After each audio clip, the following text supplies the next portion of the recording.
What's your pet peeve on CVs then? Because I've got a few. If you're withholding stuff from your CV, don't do it. People will always find out. It's a small market. Are we still paying attention to LinkedIn? You can't fit everything onto 2 pages of a CV. I think if you don't have a good LinkedIn, I don't know if you're actually a human being. You want to speak to that person and spend that time on the phone to understand what they're like, how they interview, and to get a better picture. What you want to do is not wait until you have to create the relationships or have to network to start doing it.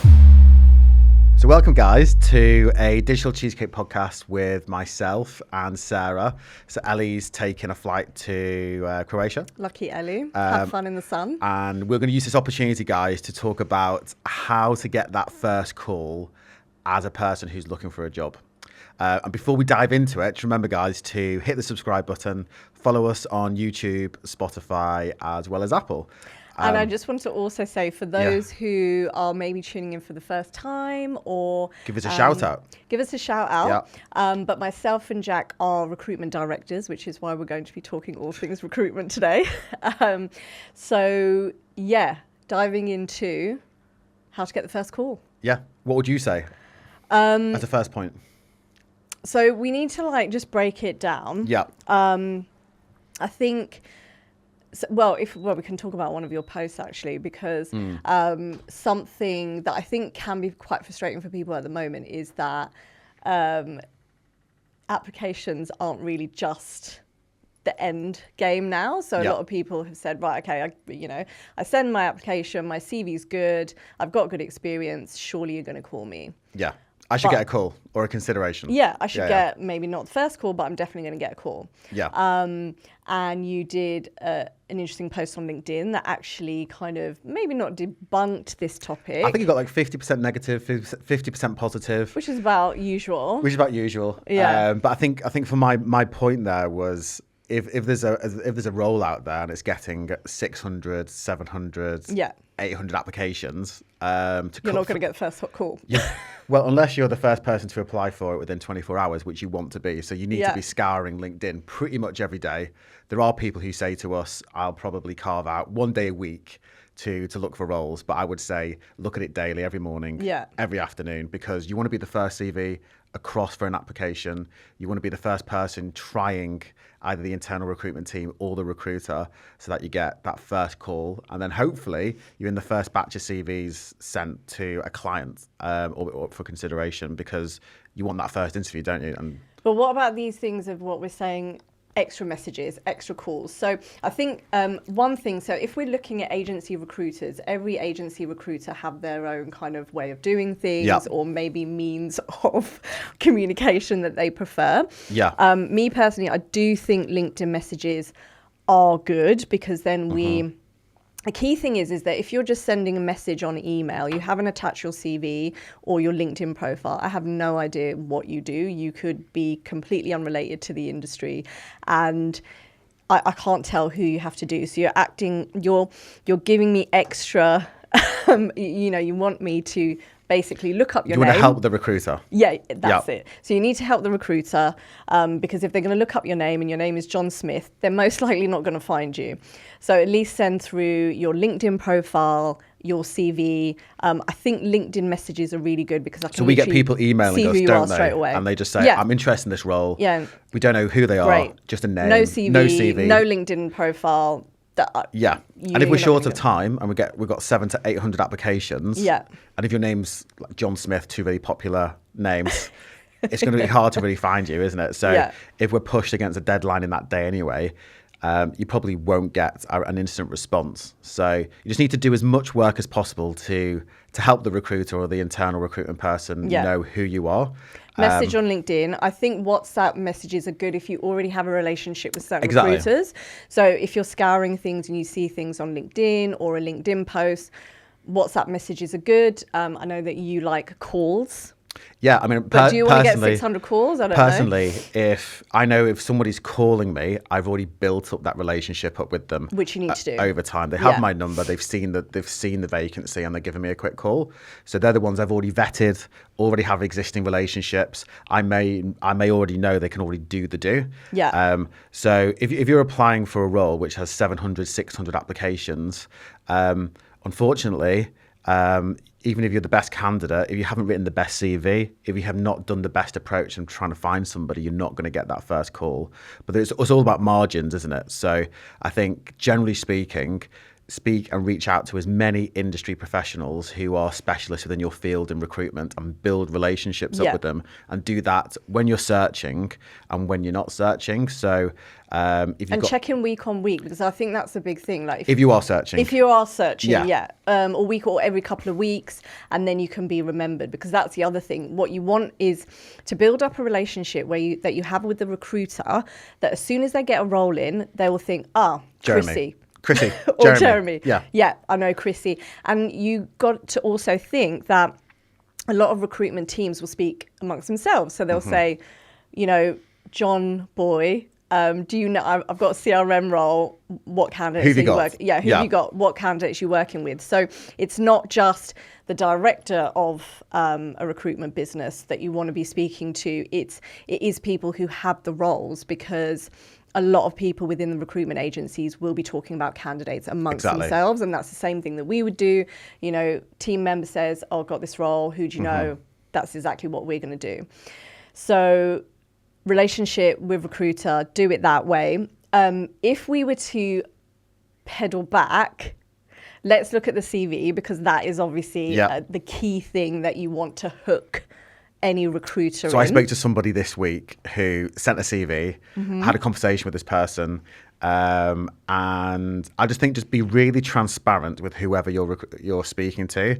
So if you're withholding stuff from your CV, don't do it. People will always find out. It's a small market. So wherever you've worked, put on your CV, and especially location. So, and just be really honest on that initial conversation with the recruiter or the internal person that you're speaking to. If there's anything in there which is a bit odd, you won't be progressed. So, but I think just be truthful and honest on your CV. There was somebody I spoke to this week who withdrew and just didn't have that stuff on there. What's your pet peeve on CVs then? Because I've got a few. But what in terms of just applications? Yeah, just like on a CV. I think a big thing is if you are maybe someone in performance or e-com and you're looking at sales, and on your CV it's just paragraphs of tasks that you do, but there's no achievements or there's no numbers, KPIs, metrics. One, the question mark is, why is that not even on your CV? But two, the client and a hiring manager is always going to want to know your KPIs and metrics. If it's not on there, get it on now. If it's too much soft skills and not enough deliverables, they'll get to the bottom of the pile. So just make sure you write your CV with lots of deliverables, bullet points, no long paragraphs. Yeah, what you've achieved. If you're a leader, 2 sentences max about how you've led. It's kind of a given. If you've been a head of or a director in previous roles, you can lead teams. It's subject to whether a conversation with the interview, whether or not you can actually do that, as well as past references. But maybe how you turn the team around as well. So if you turn things around, that is a proof of, okay, how have I actually led this team? Well, I've been able to turn them around. They're high performing, etc. So you can put that in. But I think also one of the big things as well for getting that first call by a recruiter. So your past bosses talk to recruiters. People that you've worked with in your team will talk to recruiters and internal teams to let them know if you're a good hire or not. So always be switched on. So if you're applying for a role, or even if you're in role, make sure the relationships you build are really good. Any difficult situations where maybe your boss is the difficult one, try to navigate that correctly, so that you're doing it in a professional way, not in an argumentative, negative way, because you want to come away from that situation. And sometimes it may not always work. Yeah, because it depends on the boss as well. Some people may badmouth you, and some people won't. But yeah, I would probably say a lot of the time, some people will say to me, "I work with so and so. I want to touch them with the barge pole." Just as a heads up, I hired this person. This is what happened. This is what went wrong, and we probably get that on a weekly. We get it on a weekly basis, don't we? But also hiring managers, they will do it themselves. So they will, we will recommend someone or, send a profile, and they will do their own due diligence and say, oh, do you know what? I know someone who's worked there. Boom. And then you've already got a recommendation outside of a formal reference because, as you say, everyone talks. So I think 20% of all jobs, I think we did a poll, didn't we? Like a few weeks ago, I think it was 20% of people get roles through recommendations. So Yes. recommendations Oh, yeah, I from remember that, yeah. past team members, past bosses. Yeah. So always remember to be professional, even in hard negative times, and just make sure that you're always trying to perform or performing, because you never know where that relationship will lead. It might lead you to like an amazing career defining role. So just definitely always be switched on at all times. And just think that, especially within your market, whether it's marketing, legal, finance, everyone knows each other, and it's a small market. And you can get easy kind of recommendations now, I think, as well, because you can just Exactly. get someone, a hiring manager, messaging you on LinkedIn and say, oh, by the way, what do you think of this person? I've heard of that happening as well. I've had a client before hiring somebody say to me, Jack, I'm about to put an offer out to this person. I know I haven't used you, but just give me a heads up. I mean, we can yes, never I remember that. we can never say anything negative. Like for references legally, you can't say anything negative. But people do go and ask other people's opinions. So Yeah, off the record. but There is that, everyone's got yeah. an opinion whether you choose to go with it or not. It's up to them. Exactly, So, yeah. but I would say always be switched on whatever you're doing. Always try to deliver. Always try to do the right thing and be professional. Anything else on the CV? That people have to CV, cover so off. just take your picture off. No point in that. But just in terms of relating it back to the question about getting that first call. So I think with the CV, just make sure you got the deliverables. Yeah. And it's nicely formatted. Social media managers have to have portfolio links on there, Yeah. or at least a link to some examples of your work. So definitely, if you're anyone in content, anyone in social, make sure you have a good portfolio. If you don't have it, just get a PDF document. You can send it with your application as well. So your CV and your portfolio, but you need to have your examples. I think if your strategy in social, maybe not, but if you're looking at social media manager or content manager, definitely have that portfolio link in there. And of Yeah. course, graphic designers, anyone content and brand. Are we still paying attention to LinkedIn? 100%. I think if you don't have a good LinkedIn, I don't know if you're actually a human being. Yeah. That's how I feel.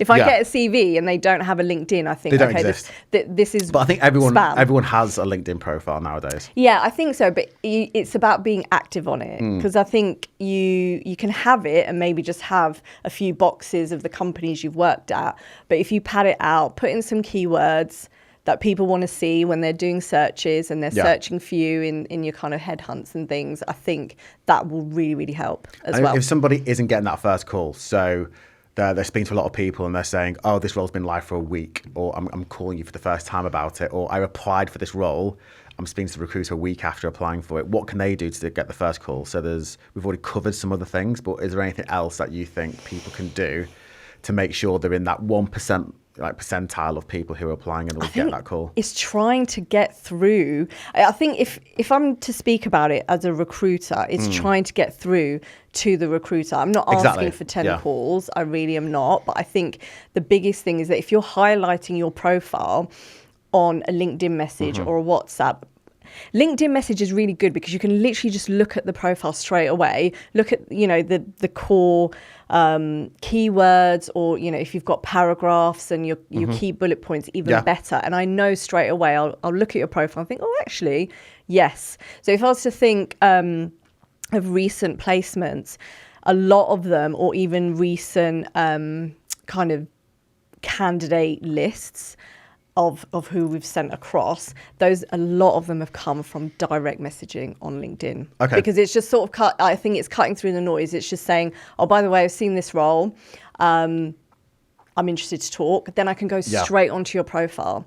So I think that's really useful. You like calls, but I think you have to follow up. I love to get to know people because Yeah.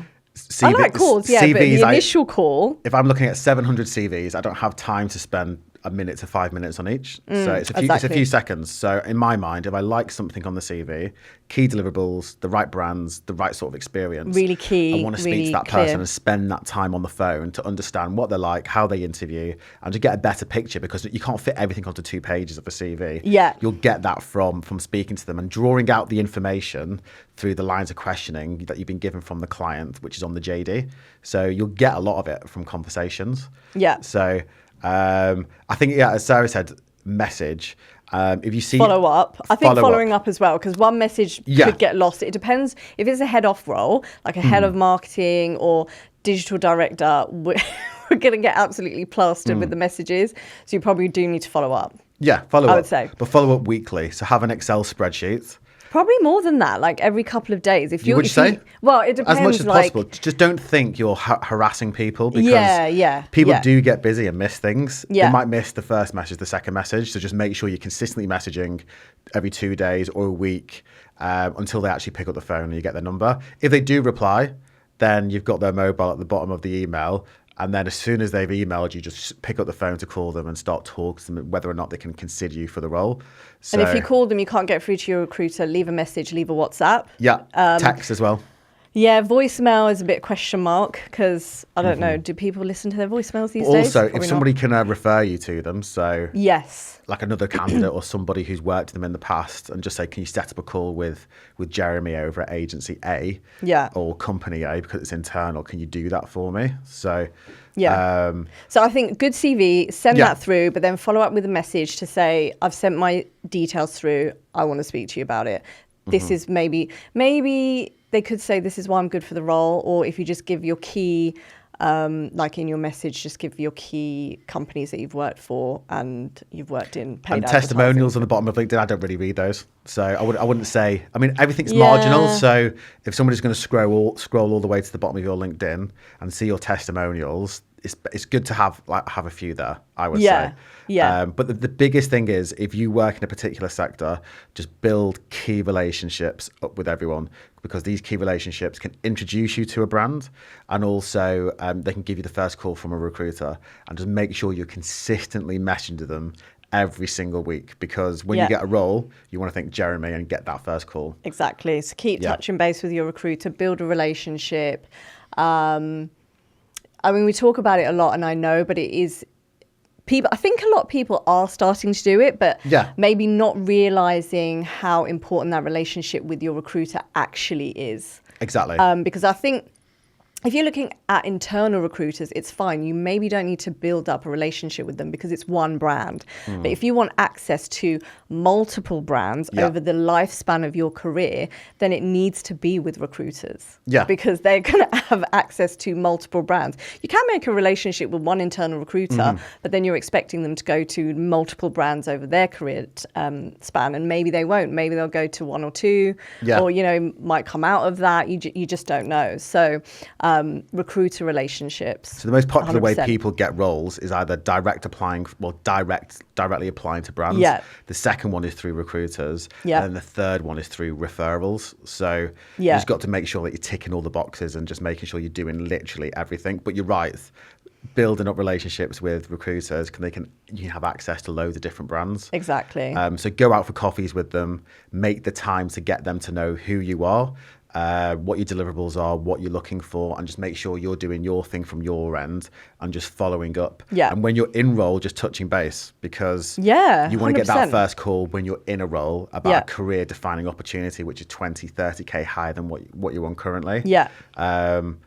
And that's the end game. Events, communities, I mean, that's always good as well. Yeah, I think it's more based on their own kind of personal network, I would say. So that is always going to be good, especially if you are contracting, you're a freelancer, then I think 100% those personal relationships that you can create. And if you go to recruiter events as well, that's another way to really form, that's like a really good relationship that you can have with your recruiter if you're actually meeting them face to face. Exactly. So I would definitely recommend them. I know, you know, people can be kind of burnt out by going to so many, but you get so much more. You can just go for the free food, can't you? Just go for the free. You can, but you might come back with a job from it. Exactly. But I think what you want to do is not wait until you have to create the relationships or have to network to start doing it. Do it even if you're in a role and you think, okay, well, you know, that's fine. I'm always going to be in this role, or I want to be in it for like 5 years. You just don't know what that company is going to go through over the next 5 years. 5 years is actually a long time in this day and age. It's a very long time. You know, back in however many 20 years ago, it used to be people will be in roles for 40 years or something. But now 5 years is probably the longer new... than that, like pre-80s. Yeah. But it's 5 years is almost like a lifetime for people. Well, the usual, I think it's 18 months is the usual. Is the average lifespan of somebody enrolled in digital nowadays. Yeah. So if you've got anyone in your team who's over 18 months, that's really good. Just look after them. So make sure they're in bubble wrap, but you should be looking after them anyway. So I think just in terms of like the big thing is everything's just a small world within, especially in the market that we're in. And digital, just digital 100%. Yeah. And even more within the actual sectors. So when you're looking at beauty, fashion is like incredibly we did an incestuous. event, a beauty event. Yeah. Obviously, we don't want to miss out on opportunities, but also we want to educate our clients and educate the people that we are working with on a day-to-day basis. Yeah, 100%. Also have a drink with them, have some fun, and just get out the office. Yeah. But somebody from one of our events, I don't think I told you this, but they met somebody within beauty, and then they went on maternity leave and just said, "Oh, actually, do you know anyone who can cover my mat leave?" And they went, "Actually, I know somebody." There you go. So events are key, but that's also a recommendation for somebody who wasn't at the event, but because they've done a good job. So go to events because you just don't know who you're going to meet, what opportunities will arise. And it might not be an immediate opportunity now. It might be one in 5 years' time. Yes, so exactly. I would just say just do as much proactive work as possible. Help your recruiter, help the brands that you're working with. And it's all about being front of mind, isn't it? And make a mate of them. It is making a mate of them. Make a mate, yeah. Yeah. But that's what it is now, because there's so many people out there. So that's why community is taken off in such a big way, because people don't want to be far removed from people. AI is fantastic to make things really quick. But do you want to speak? Actually, it would be really good to know in the comments if people want to speak to an AI recruiter, or do you just want to actually be able to have a drink or tea with your recruiter? Yeah. But also comments below. But also with one other role that I had recently. Yeah. So I advertised it and then had lots and lots of people, but because we were traveling down for a podcast, so that day was really, really busy. Yeah, always. I had 3 recommendations from 3 clients just saying, I've actually had to make this person redundant, or that's really this good. person's really As in, good. That's so not my good, but it's good to did the recommend. work for me. So there was 3 people who were highly recommended by the clients who I trust and opinions I trust, because I've developed those relationships over time. And because I was busy, because obviously people do get busy some days. I'm not in the office, or most of the time in the office or working, but that particular day I was driving and traveling. So they did the work for me. But did they see the post? They saw the LinkedIn post. And then say, "Oh, Jack, look, I've done this to my team." And then the week on the Monday, I sent those 3 CVs at the end of the day because I quickly spoke to them while driving or in the passenger seat. And then on the Monday, I did review all the applications that came in over the weekend. Yeah. But by that point, I had already sent those CVs. The client already set up interviews for Monday and hired them before I got a chance to send the other CVs. So that's a good example that's very of just quick. making sure that you're just front of mind in every single way, shape or form. And you are going to miss out on some opportunities, great opportunities, but you're also going to win them just by moving the needle and doing more. So that goes back to making a good impression on your bosses and people that you're working with, because it's true, we do get a lot of referrals. So I'll have a candidate, I might reach out to them and they'll say, "I'm not interested. However, I know my teammate, I know they're looking," because everyone talks, these days, people talk about even if they're looking within the team, etc. And they say, "You can reach out to this person, give me their LinkedIn handle," and then away we go. And some people might hear that and think, well, I applied for the role, but what's the point if you're just going to go through the first people that you're going to speak to or the referred ones? But that's just one example. There's loads of other examples where we go through, especially in the first few hours, applications straight away. It's just that one example where I was busy that particular day. But I would just say you just have to do all these different little things and just be aware that you are going to miss out on opportunities because some people might be better suited or have better relationships. Or the client is looking for something so specific that you just can't help you just won't get a look in. But I think we've covered a lot there, haven't we? That's a lot. If anyone has any other questions that they want to cover off, just about how to get the first call, or you think that we haven't covered anything, just let us know as well. Perfect. Thanks, guys. Bye.